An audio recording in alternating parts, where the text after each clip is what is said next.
বাংলাদেশের বিরুদ্ধে ভারতের পানি সন্ত্রাসের প্রতিবাদে ও আন্তঃসীমান্ত নদীগুলোতে অবৈধ ও একতরফা দেয়া সকল বাঁধ উচ্ছেদের দাবিতে কুমিল্লায় সার্বভৌম সমাবেশ অনুষ্ঠিত হয়েছে। সমাবেশে 5 দফা দাবি তুলে ধরা হয়। ঢাকা থেকে ত্রিপুরায় বাঁধ অভিমুখে ইনকিলাব মঞ্চের লং মার্চের সাথে একাত্মতা পোষণ করে এই সার্বভৌম সমাবেশ অনুষ্ঠিত হয়। বিকেলে কুমিল্লা টাউন হল মাঠে এই সমাবেশ শেষে লং মার্চটি বিবির বাজার স্থলবন্দর অভিমুখে রওনা হয়। সমাবেশে বক্তারা ভারতের পানি সন্ত্রাসের প্রতিবাদ জানান। এ সময় সকল নদীর উপর ভারতের একতরফা দেয়া বাঁধ উচ্ছেদের জন্য সরকারকে সচেষ্ট হওয়ার দাবি জানান তারা। ইনকিলাব মঞ্চের আয়োজনে সভায় 5 দফা দাবি উত্থাপন করেন মঞ্চের মুখপাত্র ওসমান হাদি।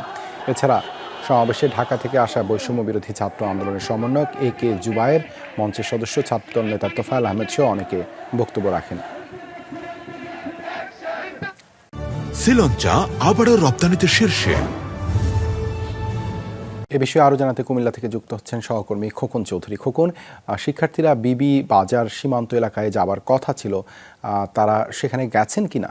দেবাশিস, আসলে তারা আমি এখন যেই জায়গাটিতে দাঁড়িয়ে রয়েছি এটি বিবির বাজার স্থলবন্দর, ঠিক আমার পেছনে 50 গজ দূরেই কিন্তু 0 পয়েন্ট, অর্থাৎ এই জায়গাতেই কিন্তু তারা তাদের যে লং মার্চ কর্মসূচিটি নিয়ে আসার কথা ছিল, কিন্তু তারা আসলে মাঝপথে এসেই কিন্তু আসলে ফিরে গেছেন। অর্থাৎ কারণ শহর থেকে কিন্তু এই জায়গার দূরত্ব প্রায় 8 কিলোমিটার, তো তারা 4 কিলোমিটার পথ হেঁটে এসে কিন্তু পরবর্তীতে তারা ব্যাক করেছেন। তো আসলে এই আজকের যেই বৈষম্য বিরোধী এবং যে ইনকিলাব মঞ্চের যে আয়োজন, সেটিতে তারা 5 দফা দাবি দিয়েছেন এবং 5 দফা দাবির মধ্যে যে উল্লেখযোগ্য যে দুটি দাবি, সেটি হচ্ছে, একটি হচ্ছে যে ভারত যে অবৈধভাবে যে বাঁধ নির্মাণ করেছে ভারতের অধীনে সীমানা নদীগুলোর, সেই বাঁধগুলো উচ্ছেদ করতে হবে এবং যে 54টি নদীর কথা বলা হচ্ছে, তারা বলছেন যে আসলে 100-এরও অধিক নদী রয়েছে যেটি আন্তঃসীমান্ত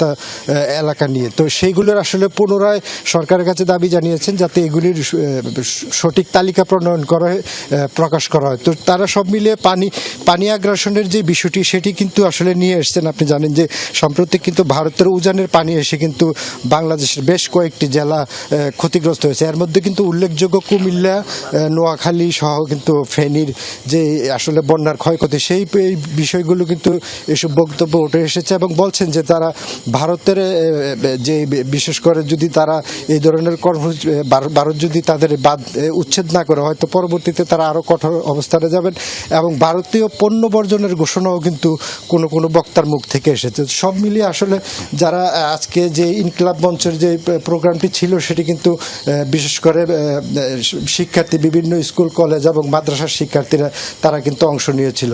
তো এখানে কিন্তু আসলে স্বতঃস্ফূর্তভাবেই তাদের যে কার্যক্রম সেটি সম্পন্ন হয়েছে, তবে যেখানে এসে শেষ করার কথা সেখানে কিন্তু তারা আসেনি, ফলে মাঝপথ থেকেই তারা কিন্তু ফিরে গিয়েছেন। ধন্যবাদ খোকন যুক্ত হবার জন্য।